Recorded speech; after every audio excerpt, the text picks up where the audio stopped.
지난 6월 중순에 서울시장, 인천시장, 경기도지사, 환경부 장관이 한자리에 모였습니다. 정치적인 색깔을 달리하는 분들이 한자리에 모인 이유는 쓰레기 매립장이라는 긴급한 현안 때문입니다. 지난 1992년 이후로 서울시와 경기도의 쓰레기를 인천 서구에 있는 매립지에서 계속 매립해 왔습니다. 그런데 쓰레기가 폭발적으로 늘어나면서 인천시에서 지난 2015년에 2025년까지만 쓰레기 매립을 허용하고 그 이후부터는 알아서 처리하라고 통보했습니다. 물론 서울시와 경기도는 대체 부지를 확보하지 못했습니다. 그래서 그들은 계속해서 요구합니다. 2025년까지 대체 부지를 확보하지 못한다면 지금 사용하고 있는 쓰레기 매립지를 계속 사용하게 해달라고 허가를 요청합니다. 그런데 인천 시민들이 반대합니다. 절대 안 된다고 말합니다. 이제는 각 지자체에서 나온 쓰레기는 알아서 해결하라고 말합니다. 물론 이 문제를 조율해야 될 부서가 환경부인데 환경부로서도 뾰족한 방법이 없습니다. 이들이 모였지만 별다른 소득 없이 그저 자신들의 입장만 재확인하고 헤어졌습니다. 이제 이 문제는 서울시, 인천, 경기도의 문제만이 아니고 오늘 우리나라 전체의 문제입니다. 더 나아가서 온 인류의 문제이기도 하고 우리 다음 세대의 문제입니다. 지금 이미 바다에는 폐플라스틱이 떠다니고 그것이 물고기 뱃속에 들어가서 미세 플라스틱 조각이 되고 우리 식탁에 그대로 올라와서 우리 자녀들의 우리 인생의 건강을 위협하고 있습니다. 어쩌다가 이렇게 되었는가 돌아보고 생각해 보면 인간의 탐욕이 만든 결과물의 다름 아닙니다. 요즘 들어 우리가 자주 듣고 있는 말이 탄소 중립이라는 말이고 그리고 환경을 보호하기 위해서 여러 가지 각종 자구책들이 강구되고 있습니다. 가까운 거리는 걸어 다니고 그리고 분리수거를 철저하게 하는 등의 자구책이 강구되고 있지만 사실 이것은 근본적인 처방이 될 수 없습니다. 사람들이 이미 순리대로 사는 일에 익숙해져 있지 않고 순리를 거슬러서 사는 데 익숙해져 있습니다. 여름은 덥고 땀 흘리는 것이 순리이고 겨울은 추운 것이 순리입니다. 그런데 여름에 더 시원하게 지내려고 하고 겨울은 더 따뜻하게 지내려고 합니다. 이렇게 살고 있는데 어떻게 환경오염이 되지 않겠습니까? 이건 오늘 우리의 환경만의 문제가 아니고 우리 생활만의 문제가 아니고 우리 영적인 문제이기도 합니다. 영적으로 우리가 순리대로 산다고 하는 것은 하나님의 말씀을 따라 사는 것이 순리대로 사는 인생입니다. 그런데 하나님의 말씀이 아닌 우리 생각과 내 의지와 자기 방식대로 살고 있습니다. 이른바 영리의 인생을 살고 있다는 말입니다. 오늘 하나님 말씀은 방주가 물 위에 떠다니는 것을 보여줍니다. 방주가 물 위에 떠다니는 것은 하나님께서 방주를 물 위에 띄우셨기 때문입니다. 오늘 이 말씀을 통해서 우리가 하나님 말씀대로 과연 순리대로 살고 있는지 하나님께서 띄우신 방주처럼 우리는 하나님께서 인도하시는 물 위를 항해하고 있는지 우리를 돌아보는 은혜의 시간이 되었으면 좋겠습니다. 13절 말씀을 보십시오. 함께 읽습니다. 곧 그날에 노아와 그의 아들 셈, 함, 야벳과 노아의 아내와 세 며느리가 다 방주로 들어갔고 방주에 8명이 탔습니다. 노아와 노아의 가족들 모두가 방주에 들어갔습니다. 하나님은 이제 방주의 문을 직접 닫습니다. 16절을 보십시오. 함께 읽습니다. 들어간 것들은 모든 것의 암수라 하나님이 그에게 명하신 대로 들어가매 여호와께서 그를 들여보내고 문을 닫으시니라. 하나님께서 방주에 사람들이 다 탄 것을 보시고 문을 닫았습니다. 오늘 이 말씀 하나님께서 문을 닫다 이 말씀을 원문에 의해서 직역해서 읽어보면 그의 등 뒤에서 문을 닫으셨다 하는 뜻이 됩니다. 여기서 그는 노아입니다. 방주에 가장 늦게 탄 사람이 노아였습니다. 왜냐하면 노아는 마지막 7일 동안 하나님의 말씀을 전하기 위해서 하나님께서 방주의 문을 아직 닫지 않고 열어놓으신 그 시간 동안 이곳저곳을 뛰어다니면서 열심히 방주에 타라고 외쳤기 때문입니다. 한 사람도 타지 않았지만 노아는 열심히 외쳤습니다. 그 후에 노아는 마지막에 방주에 올랐습니다. 하나님께서는 노아가 방주에 탄 것을 보고 문을 닫았습니다. 그의 등 뒤에서 문을 닫았다 하는 이 표현은 오늘 우리에게 중요한 두 가지 교훈을 줍니다. 그 첫 번째 교훈은 하나님이 아주 섬세하시다는 교훈입니다. 하나님은 방주를 아주 중요하게 홍수 심판을 방어할 수 있는 도구로 지으셨습니다. 전대미문의 홍수 사건을 대비해서 방주를 지으라고 하셨는데 혹시나 한 사람이라도 방주에 타지 못했을까 봐 정결한 짐승, 부정한 짐승 중에 어떤 짐승도 방주에 타지 못했을까 하나님은 살피고 또 살폈다가 마지막에 노아가 방주에 탄 것을 확인하고 하나님 손으로 직접 방주의 문을 닫았습니다. 하나님은 이토록 섬세하고 세심한 분이십니다. 성경 전체를 보면 하나님의 섬세한 모습이 곳곳에서 등장합니다.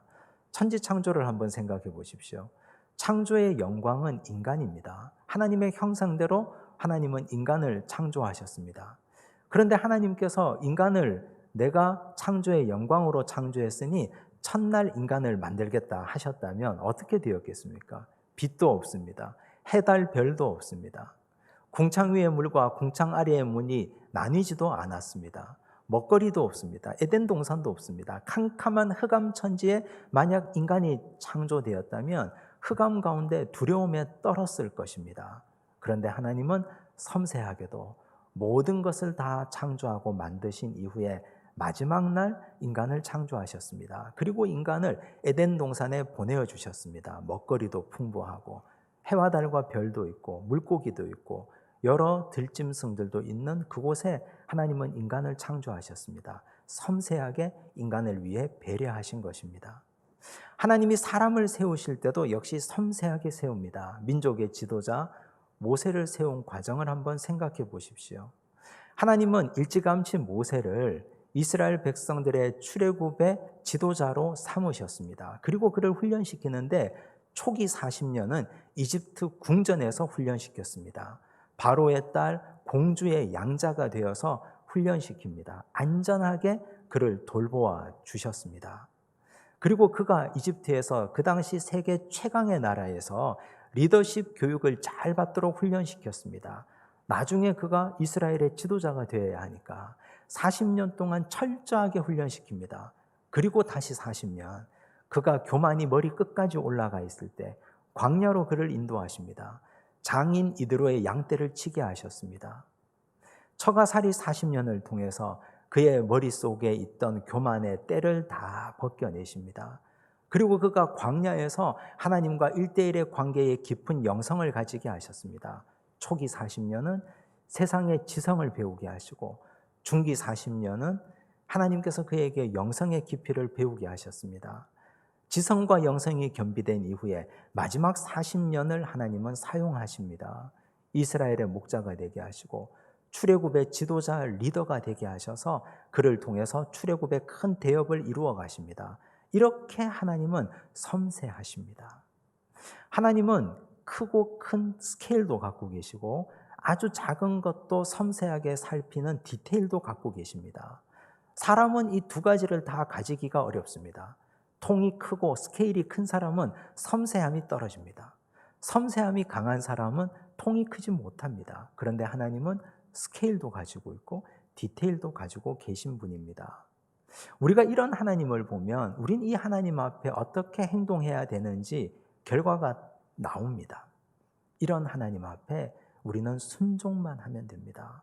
하나님께서 우리 인생의 큰 틀의 스케일도 잡아놓으시고 우리가 걸어가는 발걸음의 디테일도 살펴주시고 방주의 문까지도 마지막 문도 직접 닫아주시는 하나님이시기 때문에 우린 하나님 말씀에 순종만 하면 됩니다. 방주를 만들라고 하시는 그 방주 명령에 순종하고 방주의 문을 닫는 것도 하나님이 하시기 때문에 우리는 거기에 그냥 순종만 하면 된다는 말씀입니다. 그런데 문제는 우리가 순종하지 않기 때문에 인생에 여러 가지 문제들이 일어납니다. 여러분, 우리 인생에 일어났던 문제들을 한번 생각해 보십시오. 언제, 어느 때에 어떻게 문제가 일어났는지 반추하고 돌아보면 하나님 말씀과 거꾸로 갈 때, 순종하지 않을 때 문제가 대부분 일어났을 겁니다. 그런데 하나님 말씀에 순종하면 스케일도 잡아주시고 작은 섬세한 디테일도 살펴주시는 하나님 덕분에 우린 문제없이 살아갑니다. 그러므로 우리는 방주의 문을 닫아주시는 하나님을 통해서 깨달아야 할 것은 하나님 말씀에 무조건 순종해야 되겠다. 이 말씀에 순종하고 우리 인생이 그 길을 걸어간다면 아무런 어려움 없이 문제없이 승리의 길을 걷게 될 것입니다. 또 한 가지, 하나님께서 그의 등 뒤에서 문을 닫아주셨다. 이 말이 주는 중요한 두 번째 의미는 심판의 시작을 하나님이 하신다는 것입니다. 구원의 사역 시작도 하나님이 하셨습니다. 그런데 심판의 시작도 하나님이 하십니다. 하나님께서 노아에게 방주를 지으라고 말씀하셨습니다. 하나님의 아들들이 사람의 딸들의 아름다움을 보고 예배 공동체를 뛰쳐나가고 예배 공동체가 파괴되었습니다. 그러나 하나님은 그때 바로 즉각 심판하지 않습니다. 한 사람 의인 노아를 찾으시고 그에게 방주를 짓게 하십니다. 구원의 시작입니다. 하나님이 방주를 짓게 하심으로 구원 사역이 시작되었습니다. 120년 동안 구원의 길이 열려 있었습니다. 누구나 방주에 오면 다 구원받을 수 있었습니다. 한 사람도 타지 않습니다. 그리고 7일 동안 또 기다렸습니다. 그래도 타지 않습니다. 한 사람도 타지 않았습니다. 구원을 시작하신 분이 하나님이신데 방주의 문을 닫으심으로 심판을 시작하시는 분이 하나님 아버지이십니다.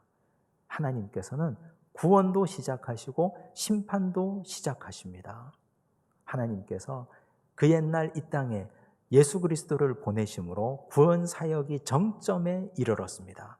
에덴 동산에서 아담과 하와를 내보내실 때 가죽옷을 지어 내보내셨습니다. 가죽옷을 입혔습니다. 누군가가 희생했습니다. 짐승이 희생했는데 이제는 내 아들 독생자 예수 그리스도를 희생해서 너희를 구원하겠다고 하신 하나님의 계획이 십자가에서 정점을 맞이합니다. 지금까지 구원의 문은 열려 있습니다. 방주의 문이 열린 것처럼.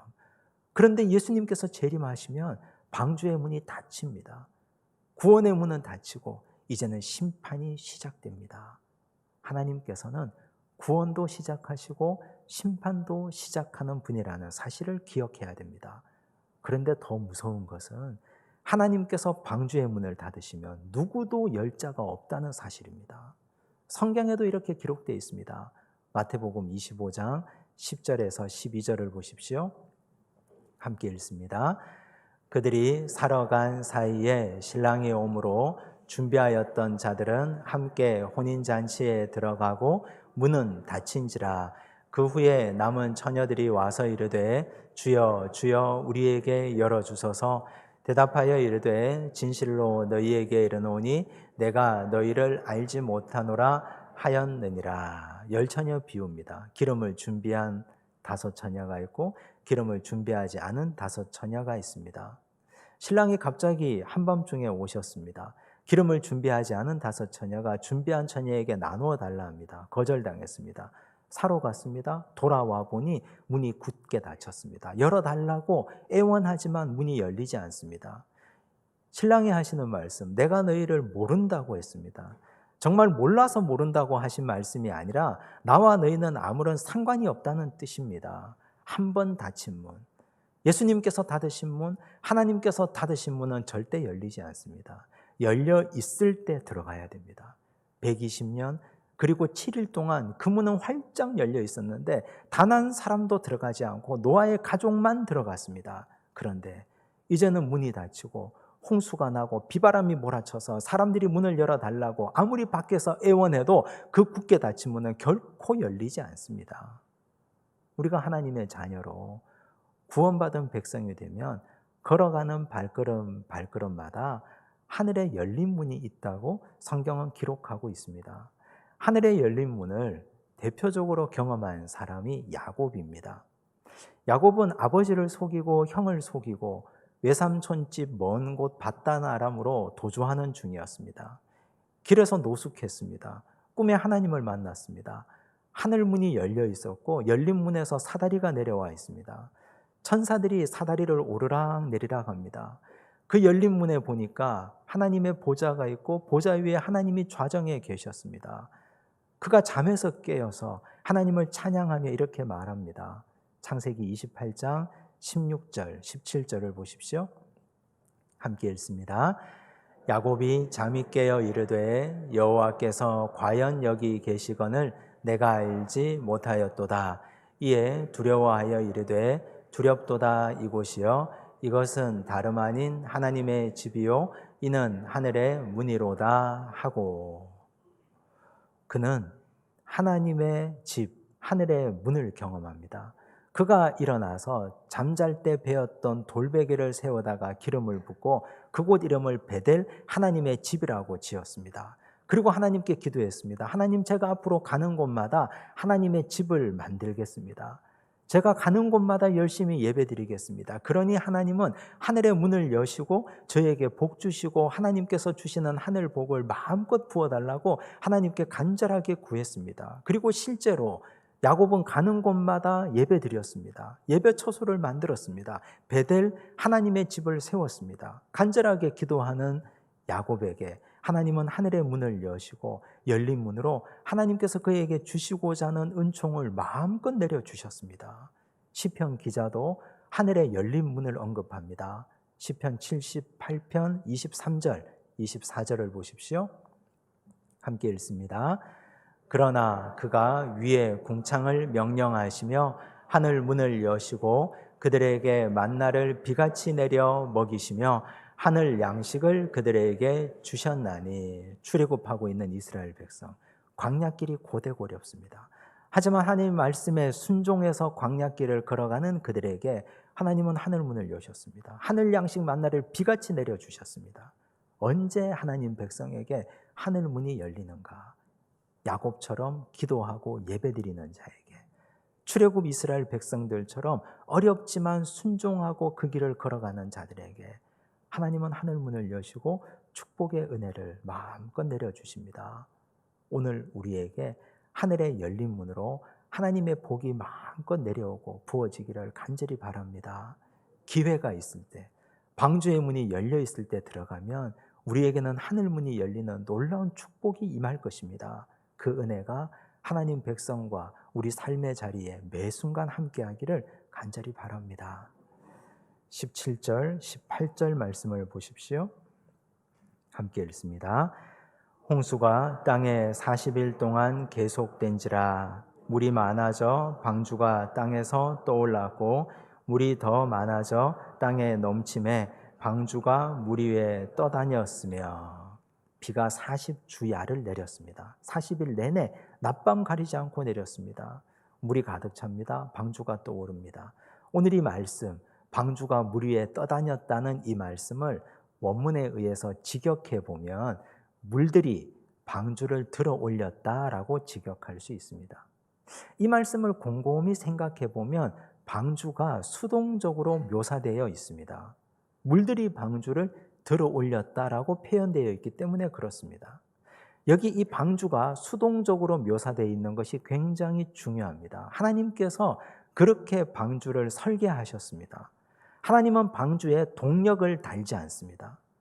그 당시가 기술이 엔진을 달 수 없는 시기였다 하더라도 적어도 돛은 달 수 있었을 텐데 바람을 이용하는 돛도 달지 않습니다. 여타의 모든 배들은 항해자가 있습니다. 선장이 있습니다. 선장이 바람을 이용해서 돛을 가지고 동서남북 바람을 정합니다. 방향을 정하고 바람을 이용해서 그 방향을 따라 갑니다. 그런데 하나님은 방주를 그렇게 설계한 적이 없습니다. 우리가 생각할 때 노아가 이 배에 선장이었을 것 같은데 노아조차도 이 일에 아무런 권한이 없습니다. 다른 식구들과 마찬가지로 방주에 들어가서 그곳에서 하나님께 기도하고 있을 뿐입니다. 그는 아무런 권한이 없습니다. 노아의 가족들이 어떤 마음이었을까요? 처음에 40일 동안은 아마 안도감이었을 것입니다. 방주 밖에 있는 사람들이 쏟아지는 비에 쓸려나가고 모든 동식물이 다 쓸려나가는 이때에 우리가 이 방주에 들어와 있는 것이 얼마나 큰 하나님의 은혜인가. 그런데 이 시간이 지나고 배가 세차게 흔들리고 어디에 가서 서게 될지 모르는 이 시기가 되고, 그리고 배가 어느 순간 큰 바위에 부딪혀서 산산조각 나는 것은 아닌가 하는 불안감과 두려움도 왜 없었겠습니까? 그런데 그럼에도 불구하고 노아가 할 수 있는 일은 한 가지도 없습니다. 그냥 방주에서 동요하는 식구들을 잠재우고 괜찮다고 위로하고 노아는 하나님께 기도할 뿐입니다. 방주에 동력이 하나도 없었고 돛조차 없었기 때문입니다. 방주를 교회라고 명명했습니다. 교회가 곧 방주고 방주가 교회라면 교회도 자체 엔진이 없어야 정상입니다. 돛조차 없어야 됩니다. 교회의 유일한 엔진은 하나님의 말씀입니다. 그 말씀이 중심이 되고 말씀이 이끄는 대로 가는 것이 교회이지, 사람이 엔진이 되고 사람이 선장이 되고 사람이 돛을 마음대로 주장해서 동서남북 방향을 정하고 내가 가고자 하는 곳으로 간다면 그건 하나님께서 기뻐하시는 방주교회가 아닌 것이 됩니다. 오늘날 교회가 세속화되었다고들 말합니다. 교회의 세속화가 무엇입니까? 세상과 같아지는 것 아닙니까? 세상의 기업을 보십시오. 사주가, CEO가 방향을 정합니다. 그렇게 가겠다 합니다. 이사회가, 주주들이 그런 방향을 가지고 이윤을 극대화하는 방향으로 가려고 합니다. 교회도 그렇게 되어 간다면 정상적이지 않습니다. 목회자가 방향을 정하고 교회 중직들이 그 방향을 따라서 우리 교회가 더 일치월장하고 성장하는 방향을 잡았는데, 문제는 그곳에 하나님의 말씀이 없다면, 그곳에 하나님의 은혜가 없다면, 하나님께서 지시하고 바라는 바가 아닌데 하나님은 북쪽으로 가라고 하는데 목회자와 교회 중직들과 교회 성도들은 자꾸 남쪽으로 돛을 펴고 노를 저어가고 있다면 잘못된 교회 아닙니까? 이미 세속화된 교회 아닙니까? 하나님께서 기뻐하시는 교회는 하나님의 말씀만이 엔진이 되는 교회입니다. 사람의 목소리가 잦아들고 우리는 그곳에서 하나님의 섭리에 몸을 맡기고 하나님께서 이 배를 어디에 세우시든지 우리는 그곳에서 다시 하나님의 뜻대로 살겠습니다 결단하는 교회가 정상적인 교회입니다. 이 땅에 세워진 첫 번째 교회를 초대교회라고 하고, 그 교회는 예루살렘 교회였습니다. 예수님께서 예루살렘 교회를 세우시기 직전에 승천하시면서 교회의 정체성을 이렇게 말씀하셨습니다. 사도행전 1장 8절입니다. 함께 읽습니다. 오직 성령이 너희에게 임하시면 너희가 권능을 받고 예루살렘과 온 유대와 사마리아와 땅끝까지 이르러 내 증인이 되리라 하시니라. 승천하시면서 예수님이 남기신 유언과 같은 마지막 말씀, 성령이 너희에게 임하면 권능을 받고 예루살렘 온 유대 사마리아와 땅끝까지 이르러 내 증인이 되라 하셨습니다. 예루살렘 교회가 성령을 받았습니다. 오순절 마가다락방에 성령이 임했습니다. 권능을 받았습니다. 권능을 받았으면 그들은 예루살렘, 유대, 사마리아 땅끝으로 나가야 됩니다. 나가지 않습니다. 베드로가 한 번 설교해서 3,000명, 또 한 번 설교해서 5,000명이 모였습니다. 대형 교회가 되었습니다. 이제 사람들의 목소리가 교회를 끌고 갑니다. 우리 교회는 이런 교회가 되어야 된다고. 그래서 하나님께서 하신 말씀, 예수님께서 사도행전 1장 8절에서 남기신 말씀은 온데간데 없습니다. 그들은 나가지 않습니다. 서로 모여 교제하고 떡을 떼고 자기들끼리 기뻐하고 즐거워합니다. 하나님은 그런 교회를 가만히 두고 보지 않습니다. 핍박을 주셨습니다. 스데반 집사님이 순교합니다. 요한의 형제 야고보가 순교합니다. 베드로가 옥에 갇혔습니다. 그제서야 성도들이 흩어집니다. 흩어진 성도들이 복음을 가지고 말씀을 가지고 나갔습니다. 빌립 집사님은 사마리아에 가서 복음을 전하고 교회를 세웠습니다. 흩어진 또 다른 성도들은 안디옥에 가서 교회를 세웁니다. 안디옥에서 바울과 바나바가 함께 목회를 합니다. 안디옥 교회는 두 분을 따로 떼서 1차 선교 여행으로 보냅니다. 다시 안디옥 교회는 바울과 실라를 보내서 2차, 3차 로마 선교 여행을 하게 합니다. 안디옥 교회가 하나님의 말씀이 엔진되는 교회였습니다. 사람의 생각이 엔진되는 교회가 아니라 하나님의 말씀이 도취되고 하나님의 말씀이 녹아되는 교회, 그 교회가 바로 안디옥 교회였습니다. 여러분, 오늘 우리 교회는 어떻습니까? 오늘 우리 교회가 사람의 생각이 난무하고 사람의 자기 주장만 난무하는 곳이라면 우리 교회도 세속화된 교회입니다. 그런데 하나님의 말씀을 바탕으로 그 말씀이 중심이 되고 말씀으로 목회 방향, 교회 방향을 정하고 함께 기도하고 하나님께서 이 방향으로 어디로 인도하시든지 우리는 그대로 순종하겠습니다 라고 한다면 우리는 방주교회가 되는 것입니다. 교회뿐만이 아닙니다. 가정도, 일터도, 사업장도 마찬가지입니다. 2021년을 시작할 때 우리는 코로나 1년을 지나고 두 번째 해를 맞이하면서 올해는 내가 열심히 한번 노져 보겠다 생각했을 것입니다. 6개월 동안 열심히 노를 저었을 것입니다.